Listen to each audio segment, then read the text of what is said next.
The second stage of spiritual growth. So today we're gonna look into the second stage of spiritual growth, moral excellence. As we know from the previous videos, spiritual growth is based on faith, and that is very important. In today's video we are going to consider moral excellence, and let's read verse 5. Now for this very reason also applying all diligence in your faith supply moral excellence, and in your moral excellence knowledge. The meaning of words is extremely important, and when we know the meaning of words we have a better understanding of what God expects us to do. And let's see the meaning of the phrase in Greek. Moral excellence in Greek arete means moral goodness, i.e. virtue.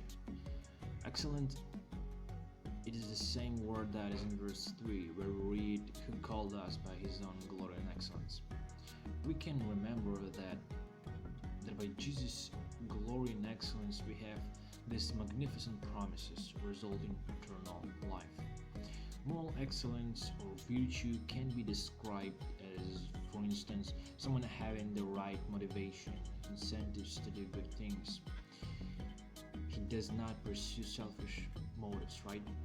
And that is astonishing because it turns out we can use faith in two different ways. The first one is to live for yourself, using faith as a subject of getting, receiving what you want.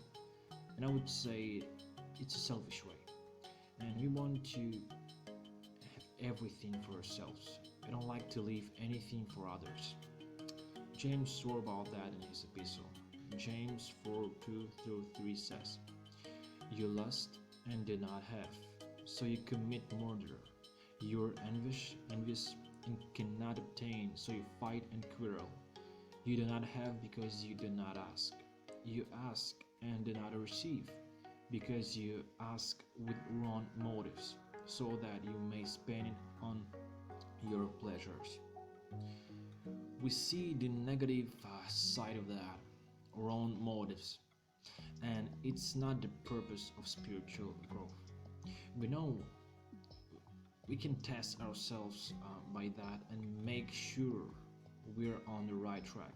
Paul says about that in 2 Corinthians chapter 13 verse 5. It has a similar idea. Test yourselves to see if you are in the faith.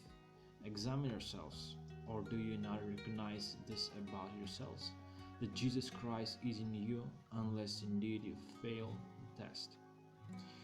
The question is, do you have the right motives?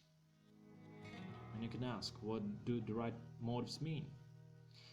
It means to pursue God's will, His desire, His glory, without counting the cost.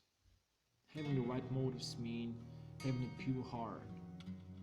In Matthew chapter 5 verse 8, Jesus said, "Blessed are the pure in heart, for they shall see God."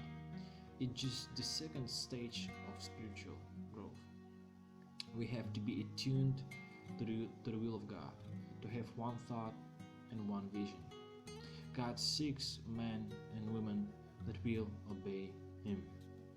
Thank you for your prayers and support, and I will see you next video. Bye bye.